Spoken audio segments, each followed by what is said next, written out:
Hey,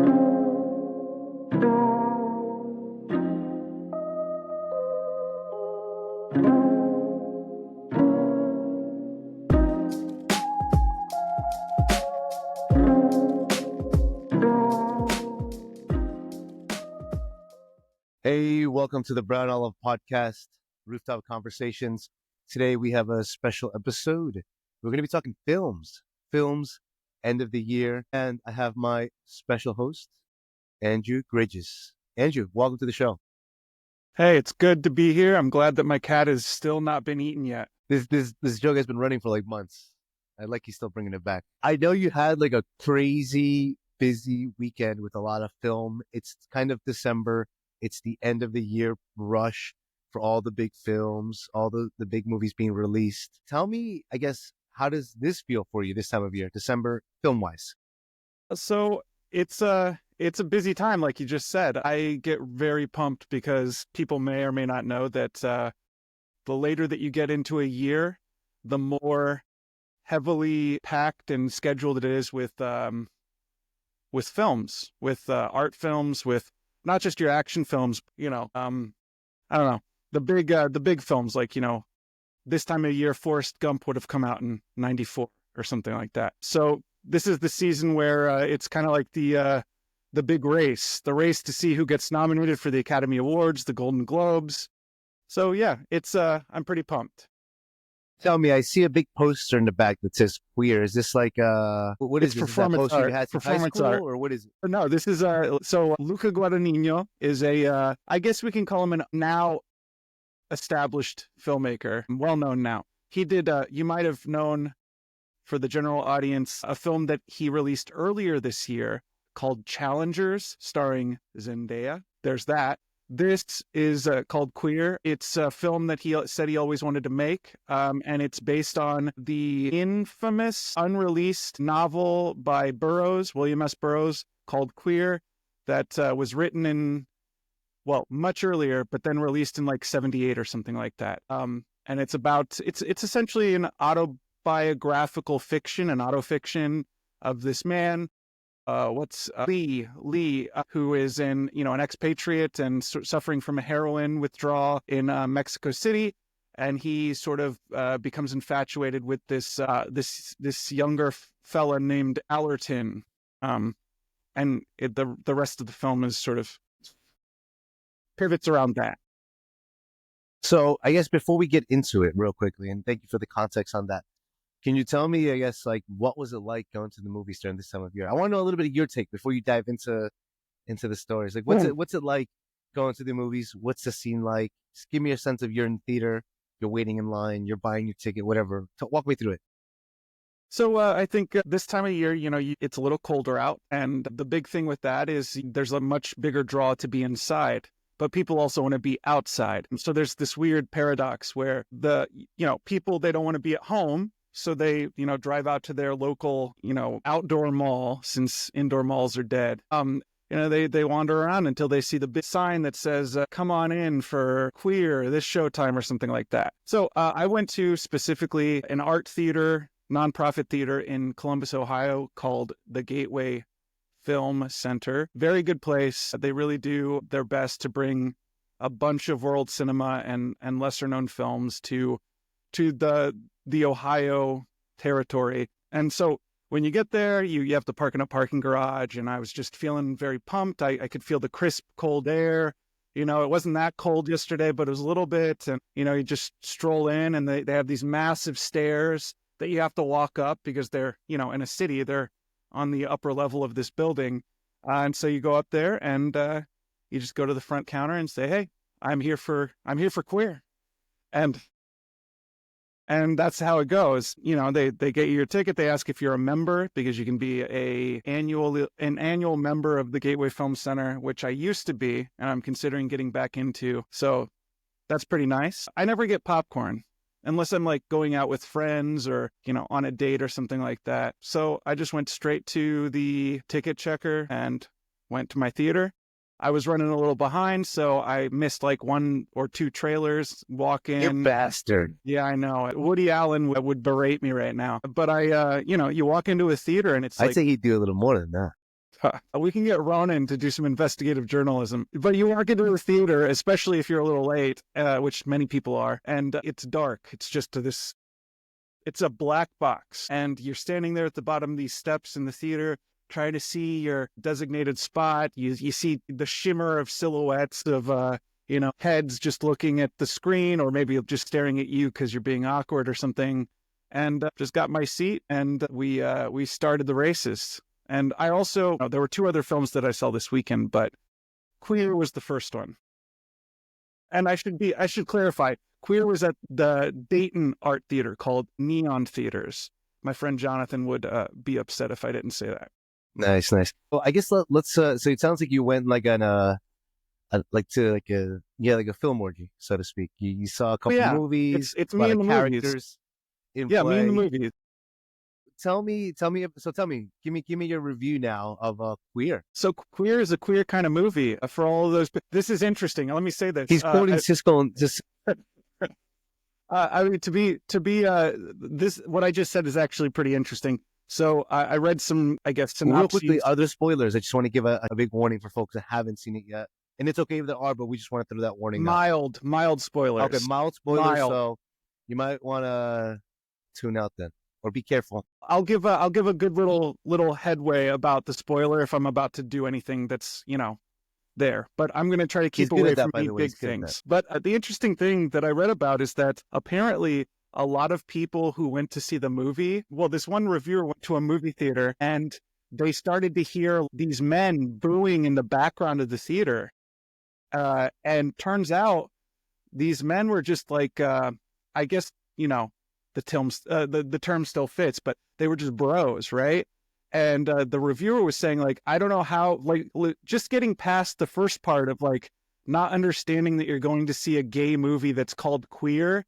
And why would you ever think that a movie that is titled would not be dealing with queer material? But you and I both know those bros probably just pretended that they hated that movie, and they're really, of course, they're looking for thinking about that centipede down there. Yeah. But yeah, so the interesting thing, I guess, is a lot of straight men went to see this movie because of Daniel Craig, and because everyone, I think this is the real timely thing. I think all men secretly want to have sex with Daniel Craig. They just don't want to admit that they would go see the movie Queer. Look at that. Some might say you're saying blasphemy. Look at you. Yeah. Real quickly, so tell us a little bit about that poster behind you. So what'd you have to do to get it? Actually, I didn't have to do much. I went to the Neon Theaters in Dayton.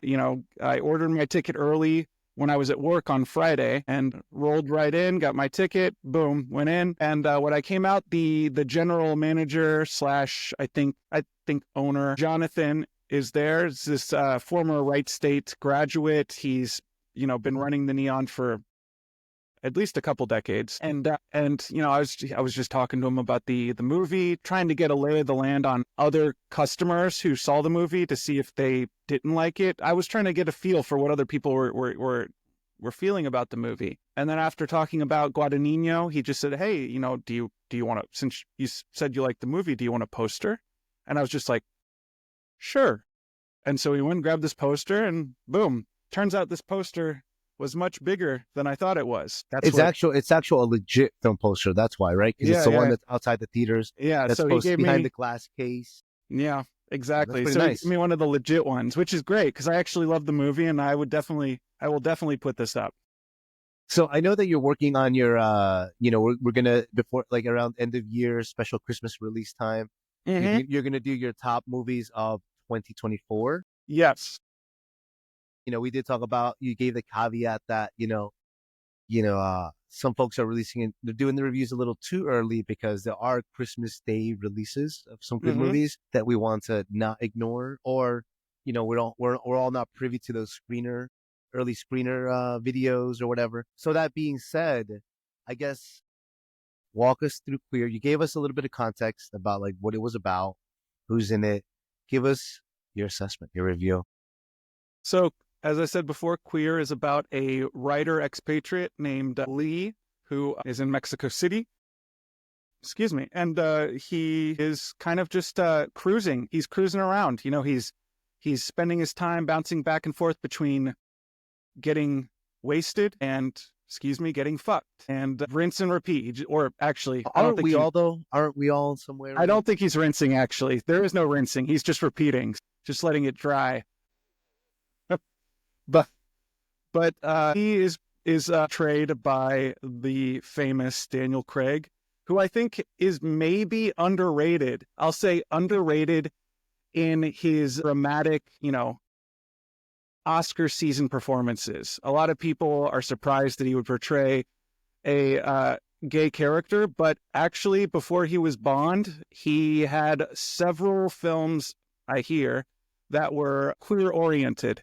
I don't know the films, I can't remember, but he's you know, he's an ally, I guess you would say, or at least he's very interested in sort of challenging himself and stretching the limits. How was Daniel Craig's, would you say, acting and performance? Hilarious and heartbreaking. I think. Tell me more about the heartbreaking aspect.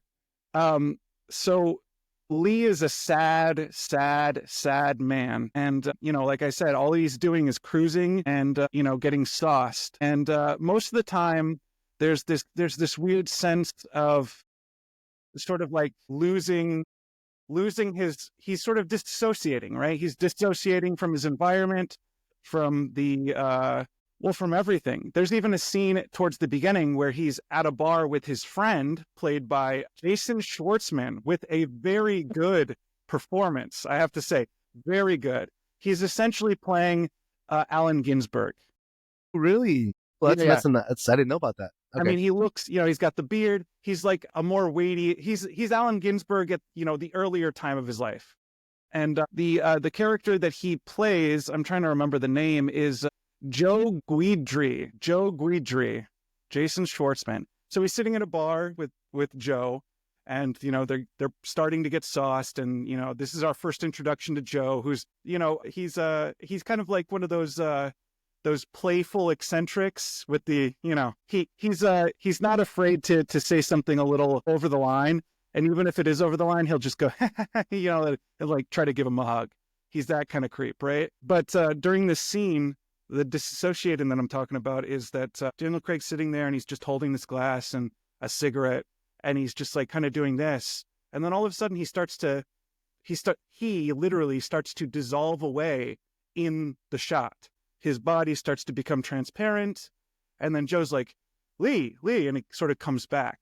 It's kind of like that weird metaphysical, what's happening kind of sense to the movie, which, by the way, the movie is, it's intersecting with some very strange kind of ideas. So it's people, you know, there's David Lynch, right? People say Lynchian, right? This is not Lynchian. This is Guadagninian, but it's, you know, strange in a parallel sense to David Lynch, where strange, surreal things kind of happen. They're not necessarily explained, and we keep going as though that's just normal. But to the point, Lee is a sad character because it seems that he's been in Mexico City for quite a time, and when he is successful at cruising, you find out that he goes to a hotel, the Red Light District Hotel, because anyone that Joe, his friend, brings home steals all of Joe's things, like Joe's typewriter, Joe's sandals, Joe's boots. You know, in a funny, you know, response, these are all said by Joe. Lee takes all of his you know, young men to the Red Light District Hotel, where he fillets them, and then they just get up and go. He even, one of the first cruisings that we experience with him, he propositions this young Latino boy, or man, excuse me, played by, I'm trying to remember, there's a musician that is actually in the film, but they have a cameo. You know, he propositions this young man. They go to the Red Light Hotel. They have sex, and then he starts to pull out money, and the young man says in Spanish, "This isn't, you know, it was great to see you. This isn't you don't need to do that," and then just walks out. And that's kind of like the end of any kind of connection that Lee ever has when he meets up with the man. It's very sort of guarded and businesslike. There's no sense of eros, right? Yeah. So that's all happening until one night,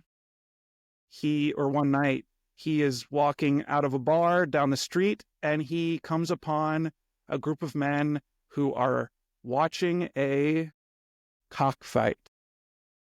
Don't worry, the cocks are, I couldn't see bad puns. But anyway, he's watching a cockfight. You know, the roosters are going at each other. And he sees across from the huddle of men, Allerton, the young man who he develops an infatuation with for the rest of the film, played by Drew Starkey. Drew Starkey, actually, very surprising performance. I was very, very impressed.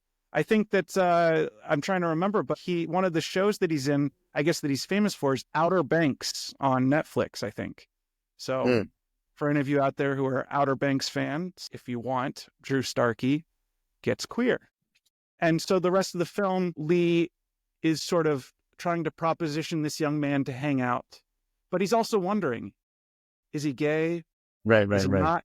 Because this Allerton fellow always is seen in one of the bars with this curly, red-haired woman, and they're playing chess together, and he has his arm around her. And he's not necessarily giving off total, like, queer-coded vibes or anything. Like, sure, there are glances, but beyond that, it becomes a riddle. So give me, in like 15 seconds, cinematography review, feelings, and most memorable moment in the film. And if it's a spoiler, it's okay. Just say 30 seconds. Go. Cinematography is beautiful. Shot on film. Guadagnino is a film head. Just amazing. It's also shot on sets with background paintings. So it's all sets.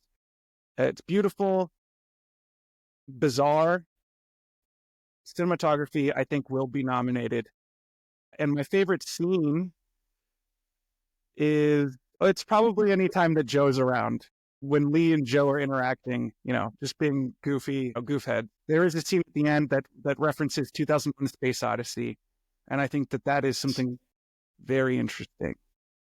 But one more thing, I know you said 15 seconds. One more thing, there is an aesthetic choice, I think, after the first act that happens, that is a mystery to me. And that is that things begin, I guess this is a spoiler, the environment begins to be shot in the sense to look like miniatures, which is bizarre. And last thing, was the sex real? How was the sex? Was it realistic? Was it emotional? Yeah, I think it was very realistic, and it was very emotional. Every time that Lee is with the young man Allerton, it's a passionate moment. The focus becomes completely about their interaction, not necessarily even the sex. It's like about this connection. Yeah. I would say, last thing, I think I would say, and I'd be remiss if we didn't touch on it gently, but I think, like, in a film of this nature and of this type of theme, sex is a big prevalent thing. I think sex is also a big cultural thing, right? So I think that's why I kind of asked, like, yeah, I'm being, facetious a bit, like, how's the sex in the movie? But also, like, there's a real element of that, right? Because I think in the culture and through the expression, and also in just, in that, during that time, like, sex was almost like another subtle language, right? Where the people could be truthful and honest in a way where you couldn't do so in public or so openly back then, or in certain places. So I find it interesting that the sex in the movie, which I haven't seen yet, I've only seen glimpses of it, but just the way you're describing it seems like, there's a lot to it. And even when you mentioned the part about every time he took somebody back to their hotel or whatever, something was missing, right? And I think that's almost poetic, because I think, even the act of sex, you're giving yourself something. There's a loss of something, and there's a taking of something in every interaction. So I find that really interesting. And there's obviously at a deeper emotional level too, not just the physical. So I feel like I'm excited. I'm glad I haven't seen this yet as an outsider, just hearing this. And so I am looking forward to seeing the dynamics of the layers of that. And I have a brief tie-in, just so you know. I got a brief book what? last night, a brief tie-in. I got a book at the Wexner Center. I'm plugging all of these Ohio places because these are the only exciting places in Ohio. But this book that I just got, I haven't read it, Flesh and Excess. And I think that what I'm getting at here is that when we're talking about queer, I think that the issue with sex in films is still as much taboo about this connection, this feeling today as it was 10 years ago. 2011, there was a great erotic film called Shame. And that, beautiful, but also caused some controversy, right? I think films about sex and eroticism are constantly still taboo, even in a day and age where we have TikTok and, sexuality seems to be so upfront. I don't think it is. You're all about equality and full frontal. Yes, by all means. You got to swing it. You got to swing it. Come on, swing for the fences. Well, you definitely don't want to be swinging near fences because it's not a good combo. But you did see, I think, did you mention 2 other films you saw the following day? You did like a film fest or one? Yeah. So yesterday I saw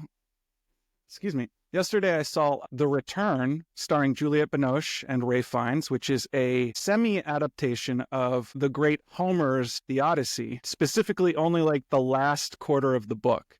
When Odysseus returns home after 10 years, and there are a bunch of suitors who have been trying to take the throne and their position as Penelope's husband. Is there a scene of the dog, or am I getting the stories mixed up? The dog, tell me. Yeah, I remember reading. You're talking about the weeping, right? Yeah. Yes. Okay, just kidding. And it's I think I'll say it. I think it's played in the same type of connective, not the same, but the same type of emotive connective way that the sex scenes are in Queer. There's this clear connection that is actually drawn in and made between the dog and Odysseus. At this point in the movie, by the way, Odysseus has not been sort of outed, I guess, as Odysseus. So, but it's a very good scene. Very good scene. Tell us a little bit about O Canada. Yeah, O Canada was the second film. Paul Schrader, kind of a live wire, love him or hate him kind of guy. I think I'm on the fence about him, but I'll say this. I think O Canada is maybe one of his best films ever that he's made.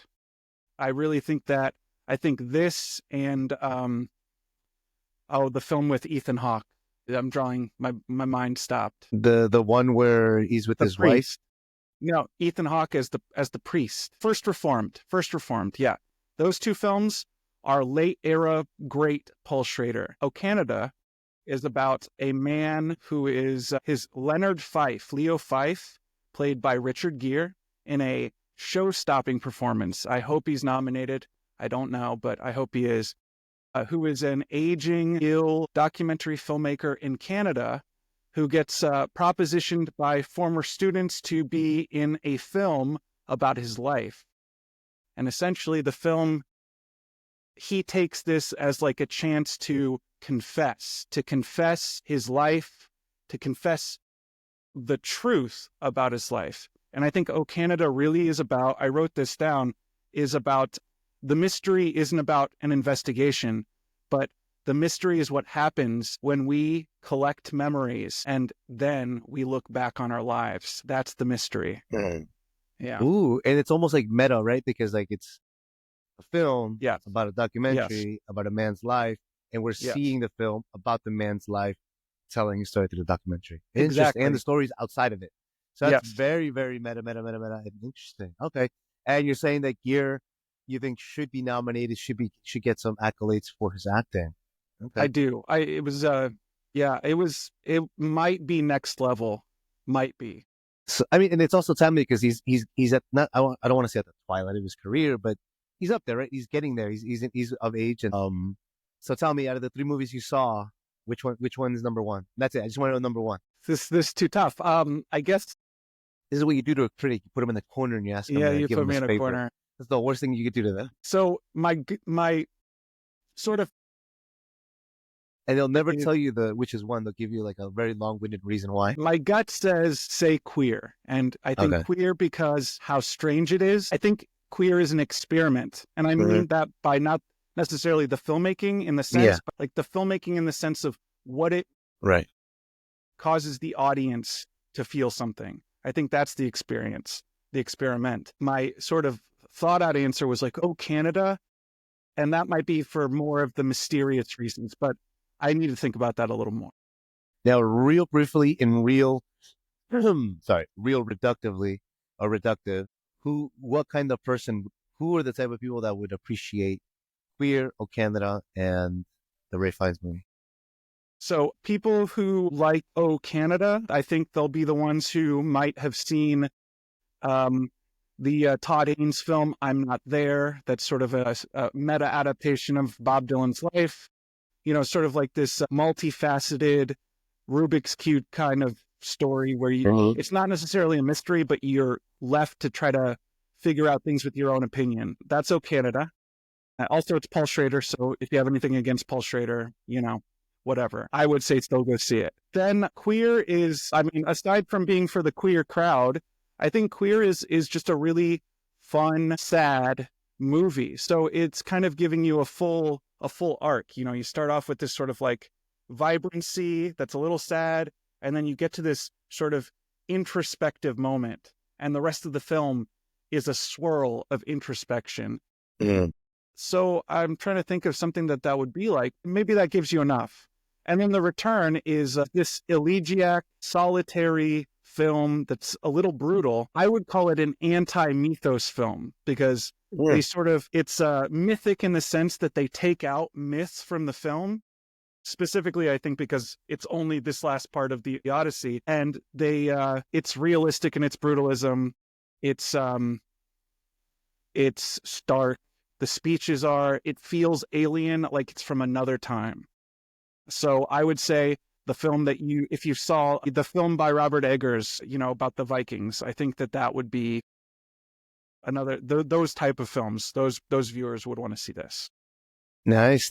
And last thing, I guess, before we pivot, what's I heard you saw Joker finally? Joker 2. Yeah. Did you get a chance? I saw that last night after the other two films. So give us a quick, raw 1-minute review of Joker Part 2 that you finally saw. Joker Part 2 is a much better film than Joker Part 1. And don't hold back. Don't hold back. No, Barstool, go. No, I won't. Joker Part 2 is better because of the level of questioning that it gives us. Joker is more of in terms of straightforwardness, it's showing us what happens. It's not asking us about anything to think about. And I think that movies that ask the audience questions are movies that are doing a better job. So I think that's the main thing. Joker 2 is a little bizarre too. I can see why it caused controversy with fans and with the studio. It starts off as a Warner Brothers cartoon, which is great. I mean, genuinely, that's like a beautiful part of the film. And I mean that. Love it. And it's also a musical. Like, right on, it's a musical. It's actually a musical. They break into song parts of the movie that they normally would be having a dramatic moment. I think that's very interesting. And the ending, Spoiler, you can go ahead. No, the ending leaves you wondering whether there's going to be another Joaquin Phoenix Joker movie or not. And do you think in some way they wanted to kill the Joker off? His character, his legacy through this film? I think they might have, but that's hard to say based on the ending, which I'm not going to tell you. Okay. But I do want to say Joker 2 is a better film than Joker, but Todd Phillips is not a good filmmaker. Can you say that again? I'm sorry. It looks like the connection went. Todd Phillips might be a hack filmmaker. Wow. You usually don't take ever stabs or give harsh reviews, but I might say this is, in all the years I've known you, this might be the most sternest of reviews I've ever heard you give. Yeah. On a director. I think, it's Todd Phillips is an interesting case, right? Because he started off, he was like a comedian, I think, and then he started by making comedy films. These, the films that we don't have anymore that are like the frat boy films of the early 2000s, late 90s, like Old School, the Hangover films. These are the films that he wanted to make. These are the films, let me repeat that, since, I cut out for a second there again. These are the films that Todd Phillips wanted to make. Films about getting wasted and fucking fucking.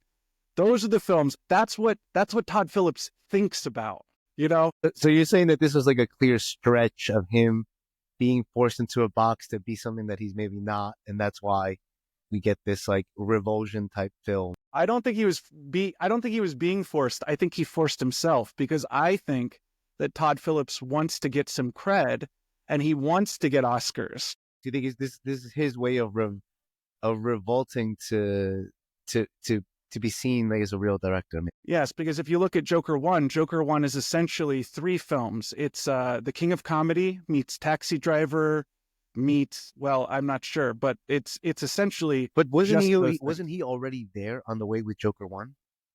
What do you mean already there? Joker 1 like elevated his level of his status as a director. I agree. Yes, think for the mass, right? For the masses. Yeah, absolutely. I agree. However, when you make a movie that's a tentpole movie, you have to take into consideration that the studio, if it does well, wants you to make another one. Right. And he didn't want to do that, you think? Based on this one, maybe not, but also maybe he did, but he wanted to do it his own way. This could be Joker 2. Joker 2 might be a true representation of the real art that Todd Phillips could make if he really worked at it. So you're saying that this is perhaps the new Todd Phillips, the real Todd Phillips. Yes. Not the one that's being forced to put on a show so that he can get accolades. But this is the real one, and it's raw and absurdity.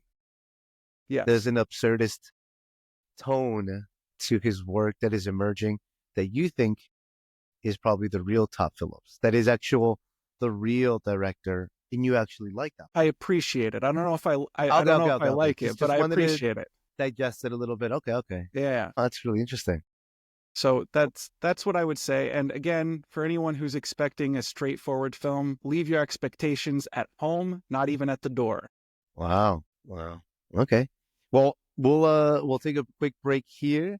Hope you're all enjoying our segments of movies and film that we'll be incorporating a little bit more in our podcasts, and hopefully there's a bigger following or need or an ask, maybe its own spin-off. But Andrew, thank you so much for being our specialist. I wonder if our future fans are wondering when the mustache is going to disappear. But it'll never disappear. That's a different episode. Until his next girlfriend says it, then it'll disappear.